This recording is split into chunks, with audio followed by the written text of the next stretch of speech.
Hoje nós começaremos a estudar o 7º mandamento, que se encontra em Êxodo 20, no verso 14. Abra sua Bíblia lá. Êxodo 20, 14. É o 7º mandamento.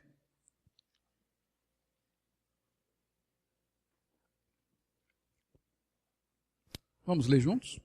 Bem rápido, simples é o texto. Leamos então. Não adulterarás. Esse é o 7º mandamento. Esta é a ordem que Deus nos dá. Este mandamento não é possível nós estudarmos em um único domingo, em um único sermão. Então nós vamos gastar aqui algum tempo falando sobre este mandamento. Ele é amplo demais, os princípios que regem este mandamento, eles vão em várias áreas da vida. Uma leitura superficial dele vai nos fazer pensar que meramente este mandamento está dizendo para que casados não tenham relações sexuais fora do casamento. Mas esse texto não fala apenas a casados. Esse texto é para casados, é para solteiros, é para viúvos e viúvas, logicamente. Esse texto fala da sexualidade, fala do casamento, da forma como Deus vê, da forma como tem que ser. Então, ele traz proibições nessa área e traz também ordenanças nessa área. E no tempo que nós vivemos, e eu falo nós porque nós somos essa geração, mas desde que houve a queda, uma das coisas que mais foi atingida pelo pecado foi justamente a área da sexualidade, de diversas maneiras. Então, é muito apropriado, como todo mandamento do Senhor, que nós gastemos tempo meditando, observando, aplicando aos nossos corações aquilo que Deus quer, que tem como propósito que seja a nossa vida na área sexual. Como nós devemos viver a nossa sexualidade. E esse é um tema por demais importante e oportuno para a igreja do nosso tempo. Vivemos um tempo de libertinagem, um tempo de imoralidade, um tempo onde o certo é não ser casto, não ser puro. Então nós precisamos meditar nisso. O Senhor, ele, a partir do 5º mandamento, ele começa a corrigir, melhor, ele começa a dar os princípios para a vida do homem em relação ao próprio homem, a outra pessoa, como nós devemos nos relacionar com o nosso próximo. E aí nós já vimos que na ordem de Deus, as autoridades, em especial, fundamentalmente, os nossos pais, devem ser honrados. A autoridade é santa, a autoridade dos nossos pais é santa. No domingo passado, quando estudamos o 6º mandamento, nós vimos que a vida é santa. Ela não pode ser tirada, ela não pode ser violentamente, premeditadamente, dolosamente tirada das pessoas. A vida é santa, porque o homem foi criado à imagem e semelhança de Deus. A dignidade do homem, por ser criado à imagem e semelhança de Deus, não é permitido que ele seja assassinado. Agora nós veremos um outro aspecto da vida nas relações interpessoais, que é justamente a sexualidade, em especial o casamento. E o que este mandamento, ele ordena, o que ele traz para nós é justamente que o casamento e o sexo são santos diante do Senhor. E é justamente por isso que há um mandamento que regula essas áreas da vida. O casamento e o sexo são santos para o Senhor. Então eu queria começar aqui apresentando alguns princípios que estão ligados ao 7º mandamento. Alguns desses princípios nós veremos hoje e outros nós veremos nos próximos domingos. Então, que princípios estão ligados ao 7º mandamento, não adulterarás? O primeiro princípio, eu já acabei de dizer, é que o casamento é santo. O propósito deste mandamento é justamente santificar o casamento, é preservar o casamento de qualquer mácula, de qualquer sujeira, de qualquer impureza. O 7º mandamento, ele proíbe qualquer coisa que desonre o matrimônio. E da mesma forma, ele encoraja ou ordena tudo aquilo que promove a honra do matrimônio e fortalece os laços conjugais. O 7º mandamento, então, ele parte do princípio de que o casamento é santo. Esse princípio nós veremos hoje ainda. Um outro princípio, segundo, nessa ordem de prioridade que eu coloquei, é que o sexo também é santo. Casamento e sexo são santos. O sexo é santo. Por isso, ele, da mesma forma que o casamento, deve ser tratado com pureza. Esta pureza só é possível se o sexo for vivenciado exclusivamente dentro da aliança do casamento. Então, a santidade do sexo coloca a sua pureza estritamente ligada ao casamento. O sexo só é puro se ele for vivenciado na aliança do casamento. Esse também é um princípio que nós veremos nesta noite. O adultério é a quebra da aliança do casamento. Eu estou falando aliança do casamento há alguns meses atrás, em outubro do ano passado, eu trouxe uma série de mensagens sobre a aliança da graça, por conta do mês da reforma, e ali nós vimos a aplicação dessa aliança da graça especificamente ao casamento. Então nós aprendemos ali que o casamento é uma aliança entre mim e a minha esposa, e entre nós dois e Deus. Esta é uma aliança que ilustra o relacionamento entre Cristo e a sua igreja. Porque o parâmetro é esse: homens devem amar as suas esposas como Cristo amou a igreja, e as mulheres devem ser submissas aos seus maridos como a igreja é submissa a Cristo. Então, o nosso casamento, ele ilustra a aliança da graça. O adultério, ele é a quebra da aliança do casamento. É por isso que ele macula tão seriamente o casamento. Consequentemente, o 7º mandamento ordena a castidade e a continência, ao mesmo tempo que proíbe a imoralidade e todo tipo de relação sexual ilícita. A palavra não adulterarás, a palavra adulterar no hebraico, ela não fala apenas dessa relação extraconjugal de casados que saem do casamento para ter relações sexuais, mas de qualquer relação sexual fora do casamento, seja entre solteiros ou seja de casados que deixam seu cônjuge para se relacionar com outra pessoa. Por isso, o 7º mandamento proíbe todo tipo de imoralidade, tudo aquilo que promove a lascívia e que promove o sexo ilícito e o próprio ato sexual fora do casamento. Então, são esses 4 princípios que nós vamos estudar no decorrer desses domingos. Hoje nós vamos falar, como eu já disse, desses 2 primeiros princípios, os 3 primeiros princípios: o casamento é santo, o sexo é santo e o adultério quebra a aliança do casamento. Para nós entendermos a gravidade do adultério, nós precisamos entender a beleza do casamento. Nós só podemos entender a profundidade e o poder destrutivo e o quanto o adultério desagrada a Deus quando nós entendermos quais propósitos Deus tem para um casamento, como Deus o planejou, o que Deus tem em mente tinha em mente quando ele criou o casamento. Então, a primeira coisa que nós vamos ver é que os casamentos e o sexo são santos porque Deus criou o casamento.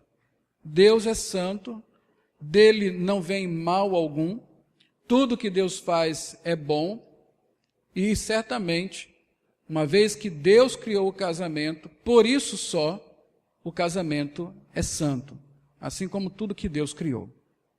Claro, as coisas foram profanadas, assim como o casamento pode ser profanado, assim como a própria vida humana pode ser profanada, mas a verdade é que, a princípio, Deus criou todas as coisas santas, separadas para si mesmo. Vamos, então, ver isso na palavra de Deus. Gênesis 1, 27 a 28, só a primeira parte do versículo 28. Nós precisamos ir para Gênesis, porque lá nós temos o casamento original, da forma como Deus o planejou. O que nós temos hoje são casamentos ou que estão distorcidos, ou casamentos que estão sendo redimidos. O casamento dos cristãos são casamentos que estão em redenção, estão sendo transformados para atingirem aquele propósito para o qual Deus fez o casamento. Então observe esse texto que nós conhecemos muito bem. Eu sempre volto ao princípio, a Gênesis, porque lá estão os nossos fundamentos. É o livro dos princípios. Gênesis 1, 27 a 28 diz assim: Criou Deus, pois, o homem à sua imagem, a imagem de Deus o criou, homem e mulher os criou. E Deus os abençoou e lhes disse: sede fecundos. E segue o texto. Agora abra sua Bíblia em Gênesis 2, 18 a 24. Nós temos ali a história contada a grosso modo, e agora nós vamos ver o detalhe dessa criação do homem e da mulher e das ordens que Deus deu para esses dois, Adão e Eva, no começo. Gênesis 2, 18 a 24. Diz assim: Disse mais o Senhor Deus: Não é bom que o homem esteja só. Far-lhe-ei uma auxiliadora que lhe seja idônea. Vá para o verso 21. Então o Senhor Deus fez cair pesado sono sobre o homem, e este adormeceu. Tomou uma das costelas e fechou o lugar com carne. E a costela que o Senhor Deus tomara ao homem, transformou-a numa mulher e lhe a trouxe. E disse o homem: Esta, afinal, é osso dos meus ossos, é carne da minha carne, chamar-se-á varoa, porquanto do varão foi tomada. Por isso, deixa o homem pai e mãe, e se une à sua mulher, tornando-se os dois uma só carne. O casamento foi a primeira relação entre seres humanos. É uma invenção sublime do Criador que permite unir duas pessoas de forma tão íntima que os dois passam a ser um. Aqui você tem duas coisas criadas ao mesmo tempo. Um compromisso e uma relação que vem desse compromisso. Aqui é criado o casamento e é ordenado como bênção o sexo. Então vamos ver daqui que observações nós podemos fazer nesse texto que nós acabamos de ler. Primeira coisa que eu quero que os irmãos observem está no verso 18 do capítulo 2. Não é bom que o homem esteja só. E vocês já sabem, dia a dia na criação, Deus, ao terminar a sua obra naquele dia, o que ele dizia? Viu Deus que tudo era bom. Então ele criou Adão e não tinha criado Eva. E o que foi que Deus disse? Ele analisou a obra e disse: não é bom. Não é bom que o homem esteja só. Vou fazer para ele uma mulher, uma auxiliadora, que lhe seja idônea. Deus colocou na natureza do homem a necessidade de ter uma esposa. Deus colocou na natureza da mulher a necessidade de ter um marido. A solidão não é algo natural, melhor, não natural, mas a solidão não é o normal, a solidão é a exceção.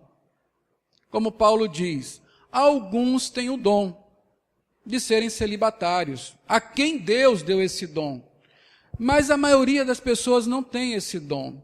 A maioria das pessoas foram chamadas por Deus, para estarem com outra pessoa, de sexo oposto. Foram chamadas para o casamento. Esse desejo pelo sexo oposto, esse desejo por ser completado, é algo natural na vida de uma pessoa. O próprio Criador colocou isso nas pessoas. Então, nós sempre vamos querer estar acompanhados. Nós sempre vamos querer ter uma pessoa para dizer: este é osso do meu osso, é carne da minha carne. Uma pessoa para ser um. Esse é um princípio importante. Porque há uma opção no mundo pela vida de solteiro. Muitos querem viver como solteiros sem ter o dom para isso. Como solteiros se diga, não querem assumir as responsabilidades de um compromisso chamado casamento, para terem apenas os bônus, vamos dizer assim, de relacionamentos fugazes, mas sem assumir compromissos. Deus não criou o homem para isso. Deus criou o homem para não estar só. Ele criou o homem, de forma geral, para ele ter um companheiro ou uma companheira, uma mulher ou um marido. Contudo, esse desejo de ter outra pessoa, esse desejo de estar acompanhado, foi deturpado com a queda. Ele foi direcionado de maneira errada.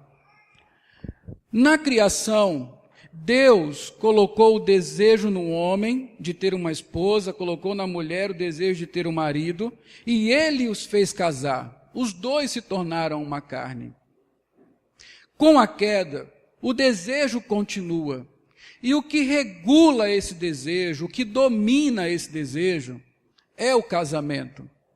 O que faz as relações entre homem e mulher serem puras é o casamento. Então, observe aí dois textos que são importantes. 1 Coríntios 7:1 diz assim: quanto ao que me escreveste, é bom que o homem não toque em mulher.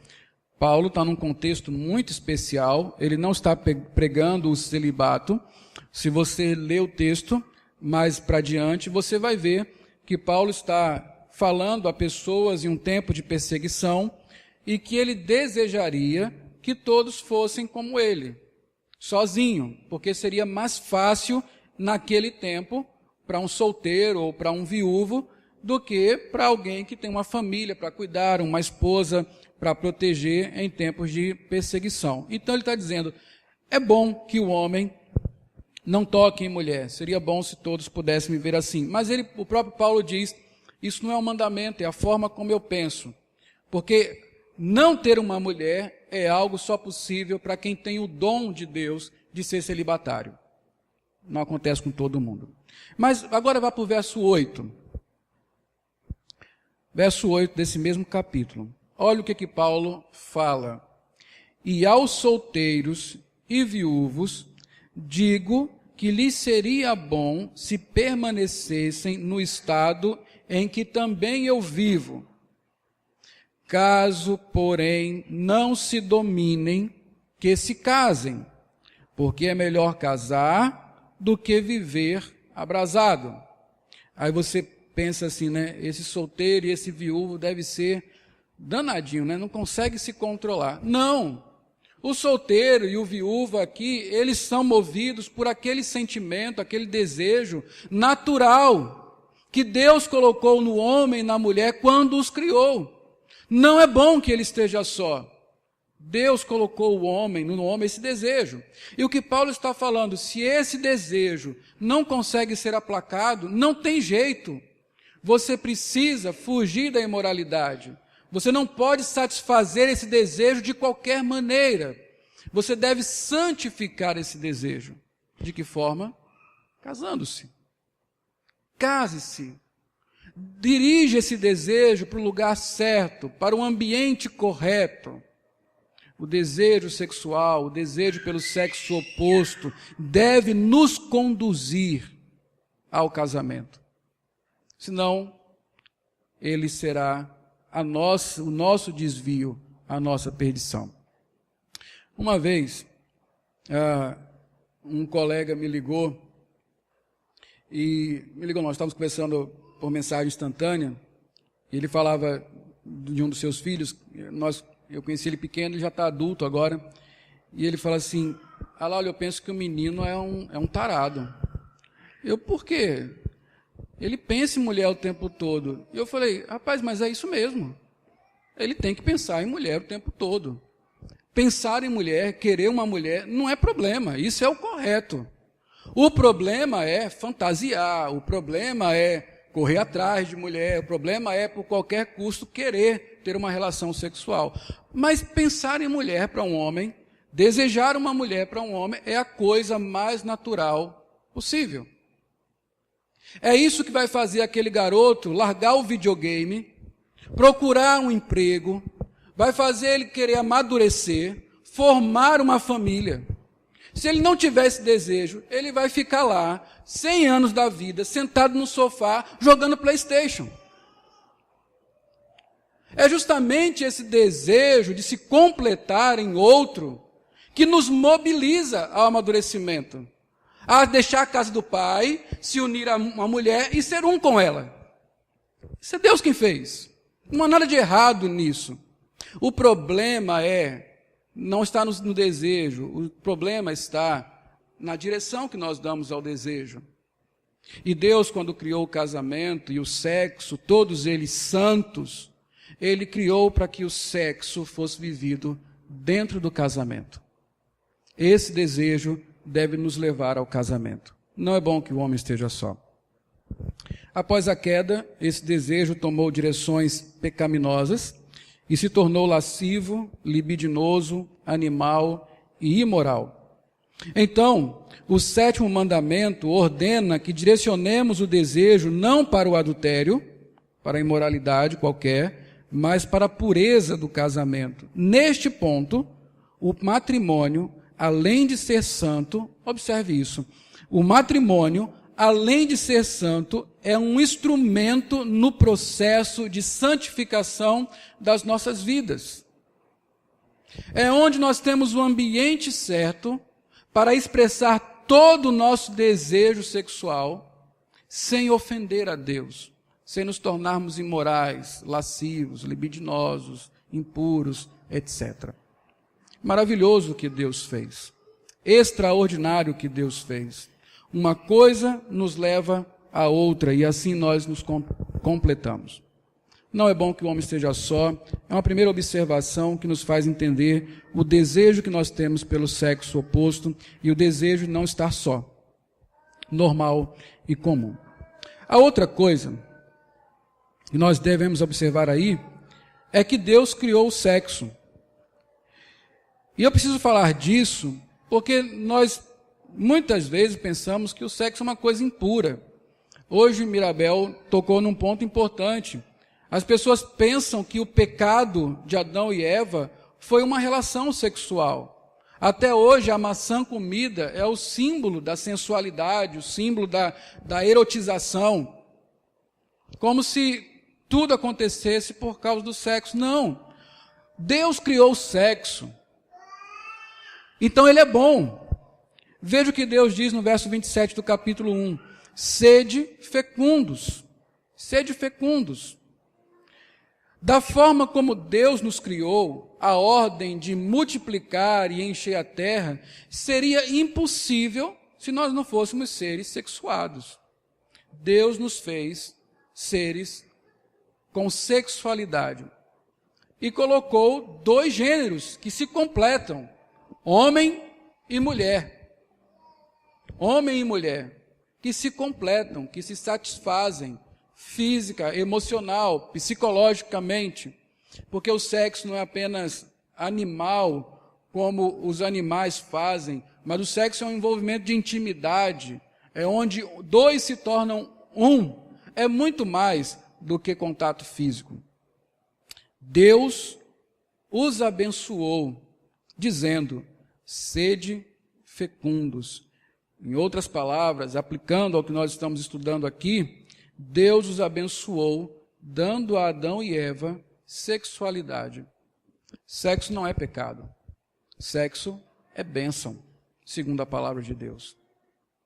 O desvio do sexo, a perversão do sexo, que é luxúria, imoralidade, lascívia, erotização, qualquer coisa desse tipo, essas coisas são pecados, mas o sexo não. O sexo é uma bênção de Deus para o homem e para a mulher. E é assim que nós temos que entender. Contudo, essa bênção é vivida em um ambiente muito específico. Casamento. É o único lugar. O sexo, esse é o terceiro ponto aqui, a terceira observação para nós. O sexo exige uma aliança. O sexo exige uma aliança. O sexo é para que dois se tornem um. Sexo é para que dois se tornem um. Isso coloca o sexo dentro de um contexto pactual, dentro de uma aliança.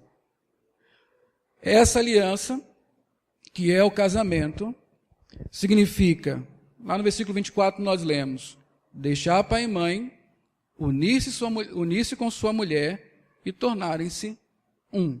Um compromisso é assumido. Eu deixo a minha vida de outrora, principalmente os homens, deixam pai e mãe, se unem à sua mulher, constroem a sua própria vida, e aí sim se pode tornar um com a sua esposa, pode ter relações sexuais com esta mulher que você escolheu para casar. Quando nós falamos que o sexo exige uma aliança, então nós temos duas coisas para observar aqui.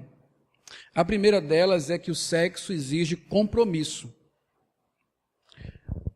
Você já sabe que o matrimônio, o casamento, é a forma como Deus escolheu, é a instituição que Deus criou e escolheu para ilustrar o seu relacionamento com o seu próprio povo. Quando Deus se relaciona com o seu povo por meio de alianças, e nós vimos aqui as alianças de Deus, quando Deus se relaciona com o seu povo por meio de alianças, o que ele está fazendo? Ele está se comprometendo com aquele povo. Ele faz exigências, ele dá promessas, mas tudo isso dentro de um compromisso. Eu e você, por causa do juramento de Deus, por causa do compromisso do Senhor conosco, por causa da aliança que Ele fez conosco, sabemos exatamente o que esperar de Deus. Eu posso olhar para frente, vislumbrar Cristo voltando e não ter medo de ser consumido pela ira de Deus, ainda que eu seja um pecador. E por que eu não tenho medo? Porque o Deus que me salvou, Ele fez uma aliança comigo. Ele fez uma aliança com o seu povo e nessa aliança Ele prometeu que porque Cristo pagou pelos meus pecados, eu jamais serei condenado por eles. E o Deus que fez esse compromisso é fiel.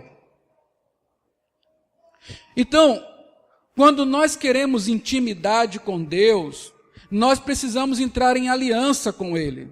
Porque a nossa parte na aliança é o temor do Senhor. A intimidade do Senhor é para os que o buscam e o temem. A intimidade do Senhor é para aqueles que se comprometem com Ele. Na visão de Deus não existe intimidade sem compromisso. Na visão de Deus não existe intimidade sem compromisso. É por isso que Deus colocou o sexo dentro de um compromisso chamado aliança do casamento. É quando homem e mulher assumem promessas e deveres um para com o outro. Uma vez alguém falou assim, mas por que fazer aqueles votos? Aqueles votos não são fáceis de cumprir. Não seria melhor cada um falar o que quer? Imagine, né? Se cada um prometesse o que quisesse. Bom, Raquel, eu vou ser fiel se você não subir mais numa escada. Se você subir na escada de novo, eu não vou ser mais fiel, o casamento acaba, né? Os votos são de indissolubilidade do casamento, seja a circunstância que for, seja doença, seja saúde, seja riqueza, seja pobreza, seja o que for. É uma aliança de compromisso. Eu verbalizo para aquela pessoa o quanto eu estou comprometido com ela. Qual é a minha disposição com ela? Até onde eu vou com ela? Segundo os padrões de Deus. E quando eu estou disposto a assumir tal compromisso, então eu estou pronto para ter uma relação sexual. Enquanto eu não estiver disposto a assumir tal compromisso, eu não posso ter uma relação sexual. Porque o sexo é para ser vivido dentro de uma aliança, e uma aliança requer compromisso. Mas tem uma coisa a mais, não para por aí. O caso é mais sério. Porque não é apenas uma troca de juramentos. O sexo na aliança do casamento, além de compromisso, ele requer comprometimento. Comprometimento. Como é que eu posso explicar isso para você? Bom, para Deus dar Eva, fazer Eva e entregar a Adão, o que Adão teve que fazer? Quanto custou? Uma costela. A tradução diz costela. A expressão hebraica é metade. Eva custou para Adão a metade dele. Adão comprometeu a sua carne. Deus fez uma cirurgia, tirou lá uma costela e fez uma mulher para ele. Quer ver outro exemplo?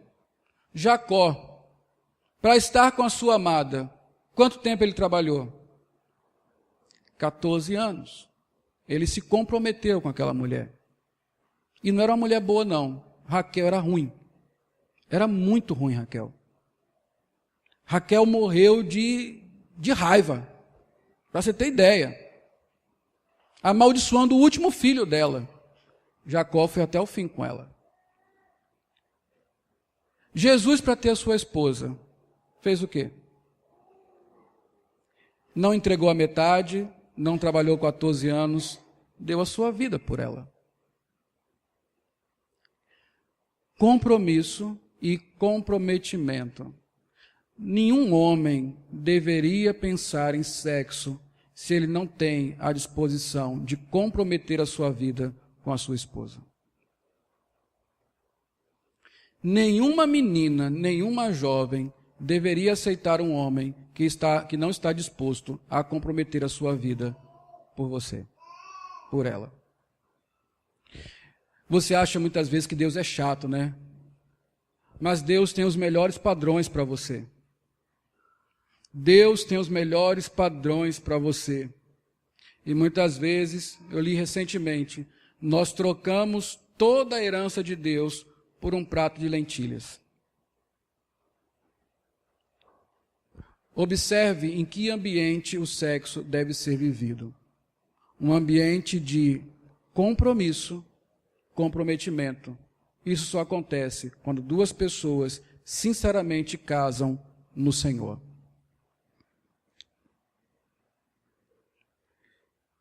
Uma última observação que deve ser feita nesse texto é que o casamento e o sexo são um dos aspectos de sermos feitos à imagem e semelhança de Deus.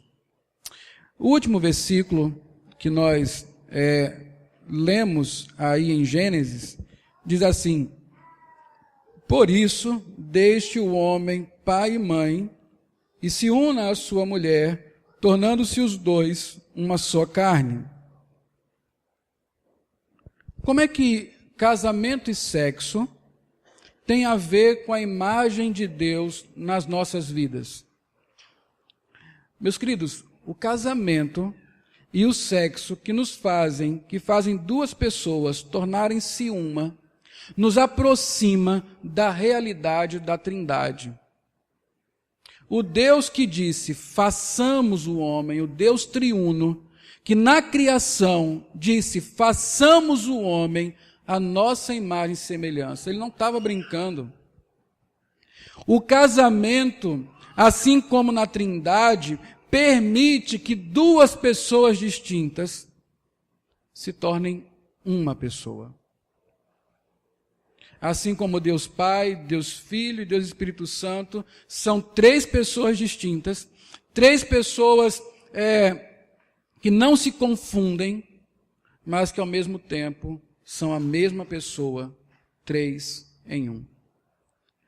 O que eu preciso dizer para os irmãos é que da forma como Deus criou o casamento e o sexo, essas duas coisas, vividas de maneira santa, nos levariam a expressar para os outros quem é Deus.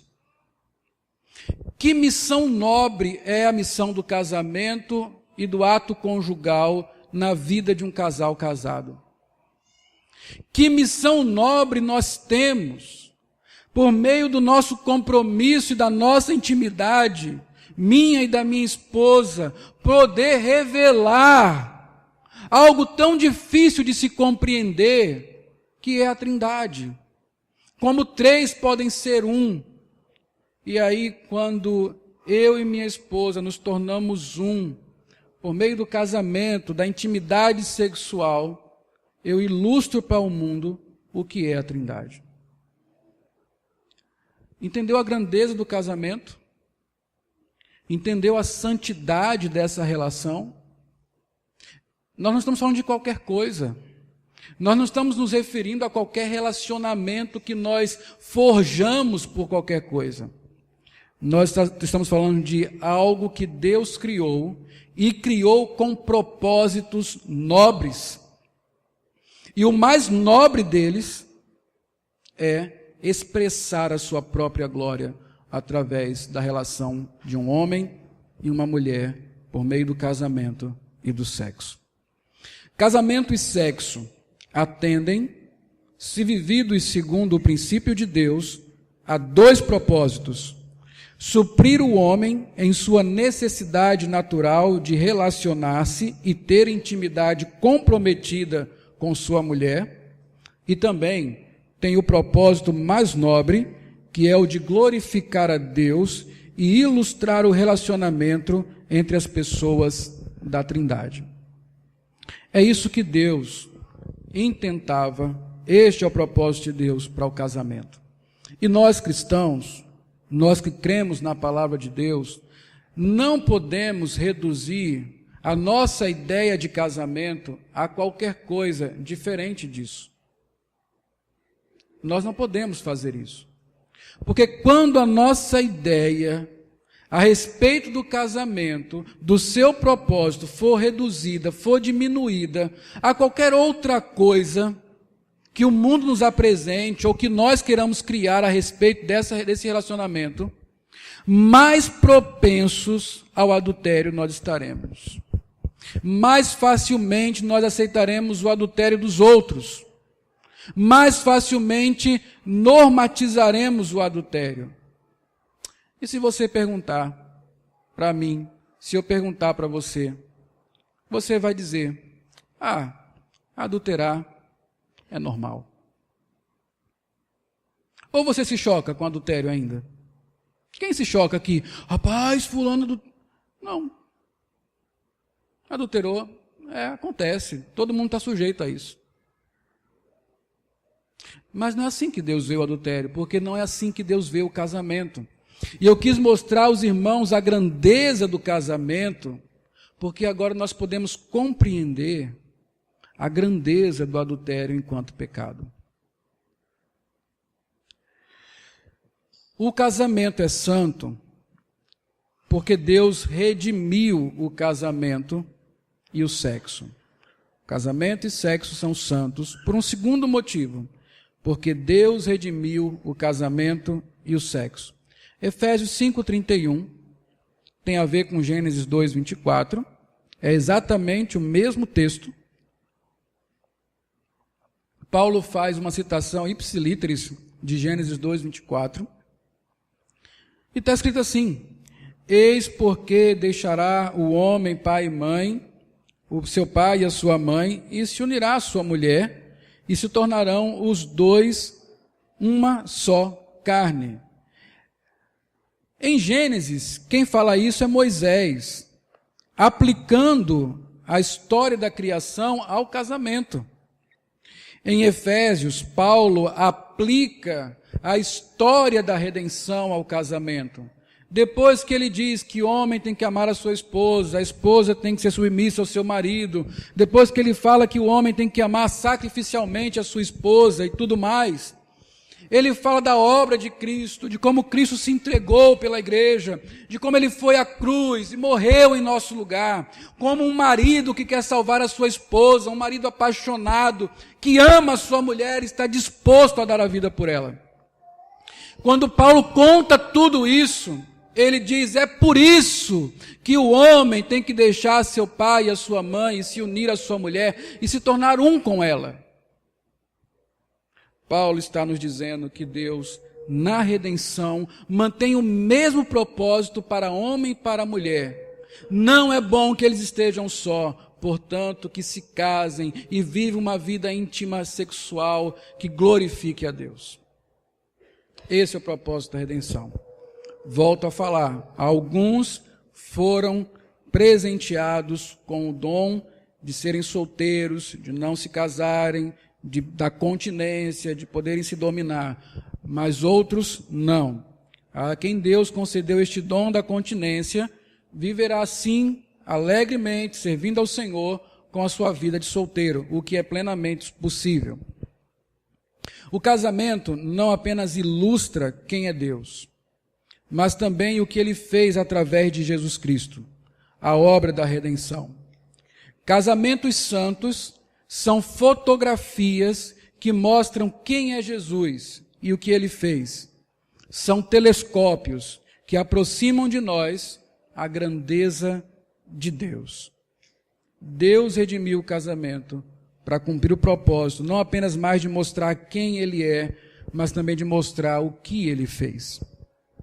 Porque Deus, uma terceira coisa sobre o casamento ser santo, o casamento e o sexo são santos, porque Deus dignificou o casamento e o sexo.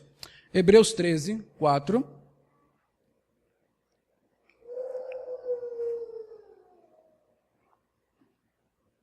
Hebreus 13:4.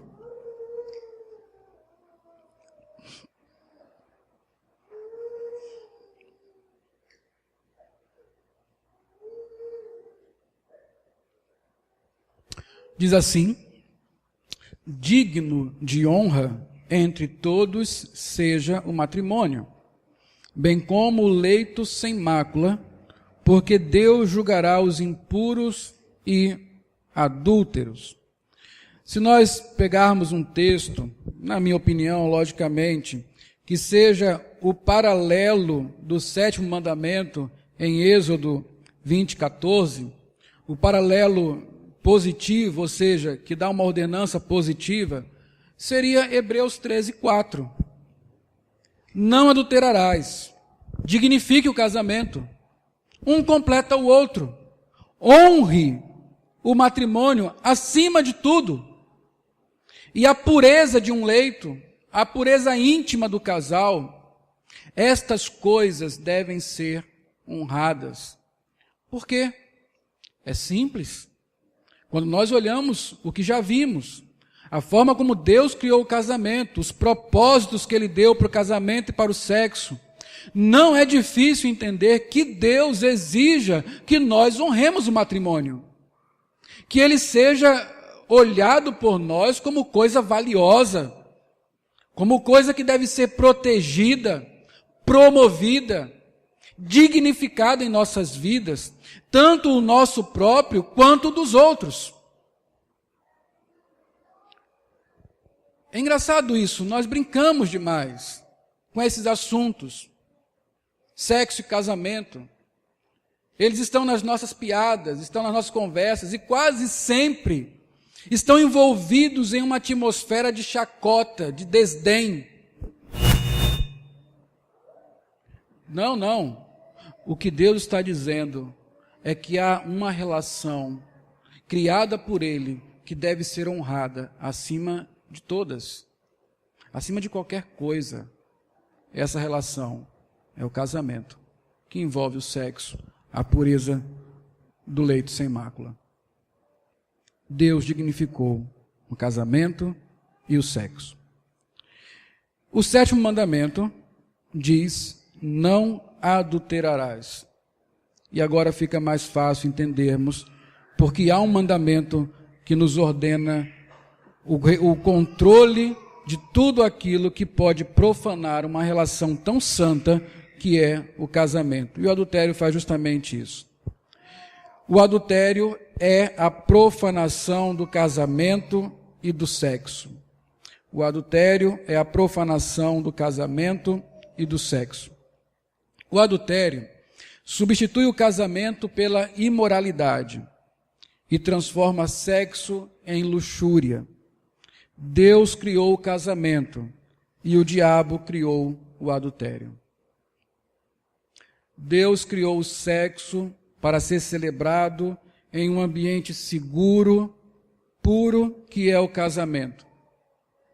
O diabo veio e criou uma forma de sexualidade vivida fora do casamento, onde não há respeito, onde não há compromisso, onde não há comprometimento, onde o que é íntimo se torna público, o que é privado se torna exposto. Esta imoralidade toda é o que tem substituído os casamentos hoje.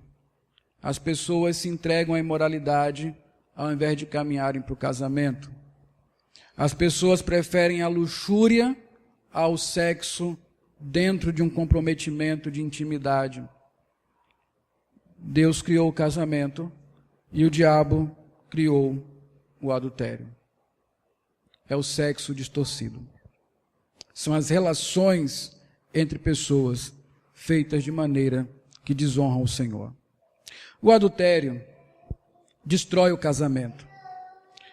O Senhor Jesus Cristo, falando a respeito do diabo, o ladrão, diz que ele veio para matar e destruir. No campo do casamento, o instrumento satânico para destruir os lares, para destruir o casamento, é a imoralidade que se expressa no adultério. Isso serve tanto para um casado que procura uma pessoa fora do seu casamento, quanto para solteiros que vivem uma vida ativa sexual, que compromete, adia e até torna desnecessário na cabeça deles o casamento. Um rapaz, ele tem uma namorada, ele não precisa pagar as contas dela, ele não precisa pagar a comida que ela come, ele não precisa se preocupar com como ela vai viver, e ele tem tudo o que ele quer dela. Ele tem sexo, ela o satisfaz, mas ele não tem nenhuma responsabilidade com ela. Quem continua a pagar as contas dela é o pai dela, quem continua a botar comida é o pai dela, o colégio quem paga é o pai dela e tudo isso. Eu me pergunto por que esse rapaz iria querer casar? Por que esse rapaz iria querer se comprometer além disso? O sexo fora do casamento, ele adia e até torna desnecessário na cabeça de muitos o casamento. O adultério destrói o casamento, seja dos casados, seja daqueles que deveriam se casar, mas que agora não veem necessidade para isso. O adultério cria relacionamento sem compromisso e sem comprometimento. São relacionamentos etéreos, recreativos e utilitários. As pessoas se usam, as pessoas, elas estão e não estão mais. Elas buscam prazer uma na outra. É interessante que esse tipo de relação chama ficar. Mas é interessante porque eles não ficam. Eles passam um pelo outro. Devia ser passar. Eu passei por aquele fulano, eu passei por aquela cicrana. Ficar é o que acontece no casamento. Você chega e fica. Eu fiquei. Não, você não ficou, você passou. Você não se comprometeu, você apenas se envolveu por alguns instantes. Isso é recreativo. Isso é utilitário. Isso não é compromisso. Isso não é amor. Isso é imoralidade. O adultério faz isso. Cria relacionamento sem compromisso e sem comprometimento. O adultério celebra o egoísmo. Muita gente pensa que estar vivendo uma vida marital é amor. Não é amor, é egoísmo. Toda vez que eu me submeto ou exijo de meu namorado ou de um amante que eu possa ter, que ele me satisfaça, sem assumir com ele o compromisso de estar comigo em qualquer e toda circunstância, querido, isso não é amor, isso é egoísmo. Eu estou me satisfazendo e o outro que arque com as consequências de não ter alguém com ele. Não é assim que o adúltero faz? Ele descompromete-se com quem casou, ele não se compromete com quem ele está saindo, e ele está usufruindo dos dois. O único beneficiado é ele. Da mesma forma, essas relações entre solteiros, adultos, em que um está ali usufruindo do outro, sem querer algo mais do que isso. Isso não tem a ver com amor. O adultério, se o casamento faz com que dois se tornem um, o adultério faz com que um se torne cada vez mais um. Mais centrado em si mesmo, mais buscando autossatisfação, gratificação pessoal. Esse não é o intento de Deus para o casamento. O adultério, finalmente, o adultério é idolatria.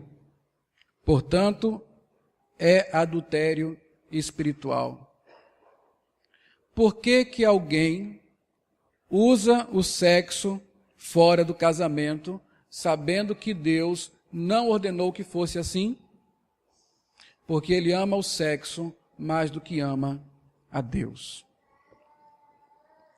É quando o sexo, é quando o relacionamento íntimo toma o lugar de Deus na vida de alguém. Ele faz o que for necessário para satisfazer o seu desejo. Não importa se para isso ele tenha que pecar. Então, o Deus dele não é mais o Senhor Jeová, mas é o sexo. Portanto, a quebra do 7º mandamento, o adultério, é mais uma forma de idolatria. O que nos leva a algo mais grave ainda, a idolatria espiritual. Quando eu deixo de adorar e servir exclusivamente a Deus para adorar e servir as coisas criadas por Deus, nesse caso, o sexo. Eu fiz a grande troca, troquei o Criador pela criatura.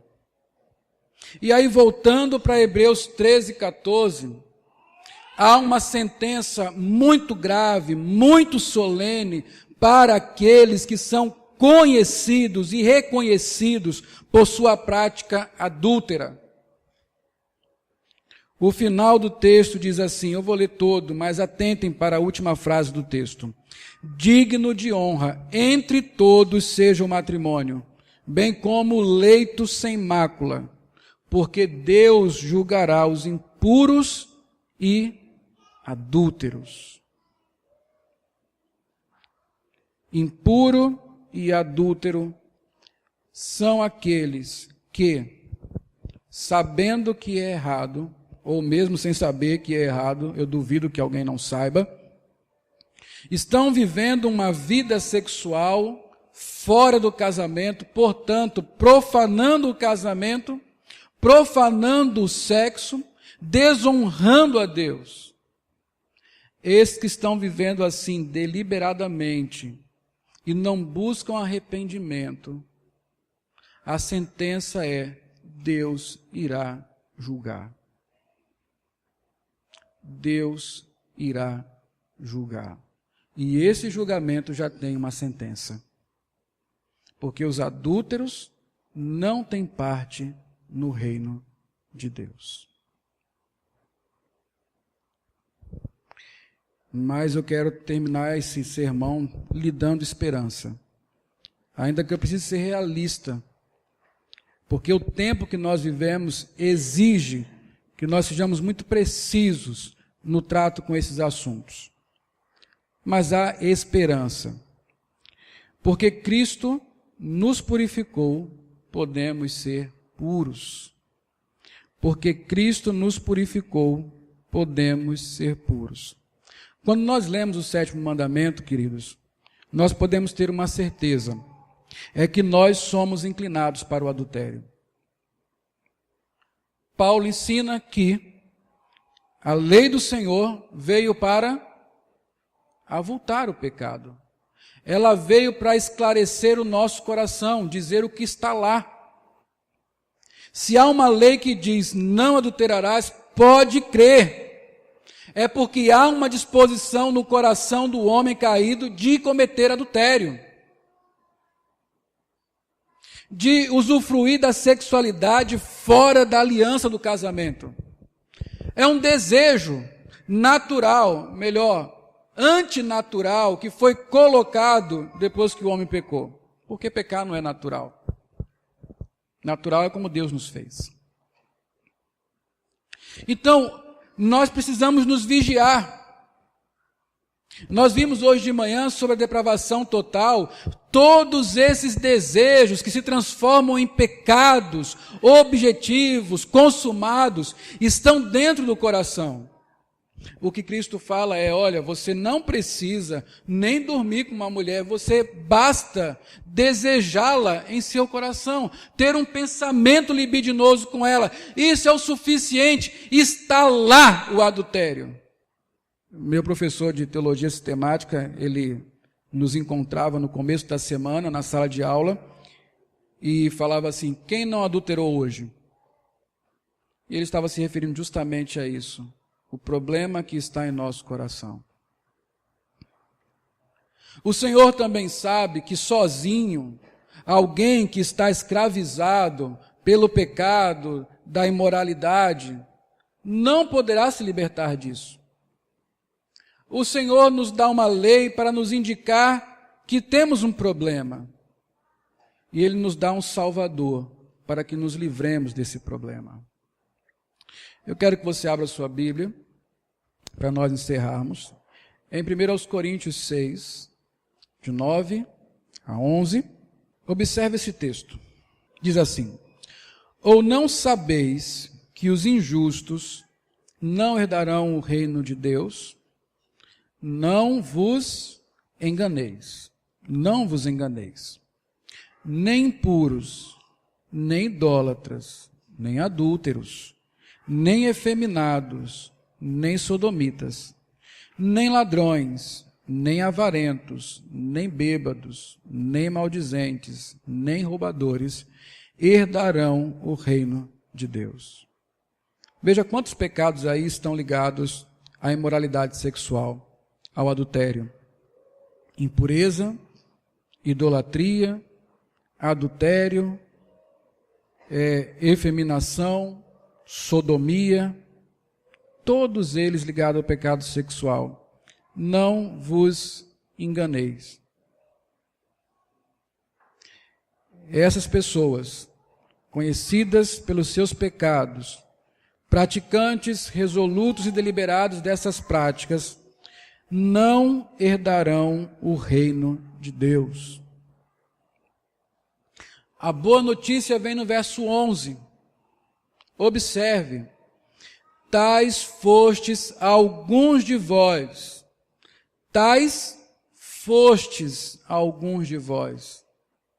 mas vós vos lavastes, mas fostes santificados, mas fostes justificados em o nome do Senhor Jesus Cristo e no Espírito do nosso Deus. O que Paulo está dizendo é que alguns daqueles irmãos em Coríntios foram anteriormente, alguns foram impuros, alguns foram idólatras, alguns deles foram adúlteros, alguns deles foram homossexuais, passivos, outros foram homossexuais ativos. Eles foram, e eles não são mais. Por quê? Porque eles foram lavados, porque eles foram santificados, porque eles foram justificados no nome do Senhor Jesus Cristo e no Espírito do nosso Deus. É aqui que vem a libertação. É nesse ponto que a transformação é possível. É em Cristo que a libertação desses vícios, desses desejos incontrolados, é possível. A palavra de Deus não está nos mandando fazer algo que seja impossível, dominar a nossa sexualidade, colocar em um ambiente de pureza. A palavra está dizendo que há um caminho que pode me fazer viver uma vida pura. Esse caminho é Cristo Jesus. Se você não conhece a Cristo, se você sabe que está vivendo uma vida de impureza sexual, em Cristo você será purificado. No Espírito Santo você encontrará força, determinação, auxílio para vencer o seu pecado. Talvez você esteja realmente com a sua vida destroçada por repetir e repetir essas atitudes impuras, imorais, lascivas, e você não queira mais isso em sua vida.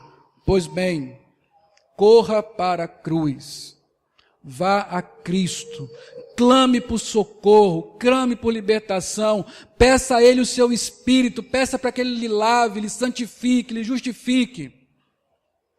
E você poderá dizer: eu fui assim outrora, mas não sou mais assim.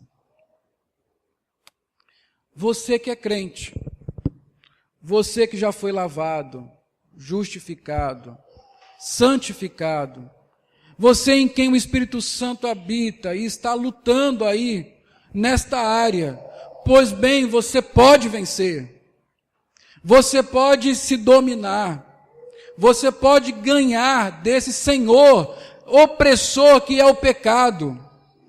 Você não precisa mais servir o pecado como um escravo. Você não precisa mais se submeter a esse antigo senhor. Você foi liberto. Usufrua da sua liberdade. Usufrua da santidade que há em Cristo. Apodere-se do poder da cruz para purificar a sua vida. Não ache que isso é comum. Isso depõe contra o seu chamado, isso depõe contra a sua vocação para ser filho de Deus. Se você não se arrepender disso, se você não buscar a libertação, talvez seja porque seja a sua preferência viver dessa forma, e é assim que vivem aqueles que não amam a Deus. Depois que Paulo fala disso, dessa obra maravilhosa de Cristo, que pode transformar adúlteros, pode transformar homossexuais, pode transformar impuros.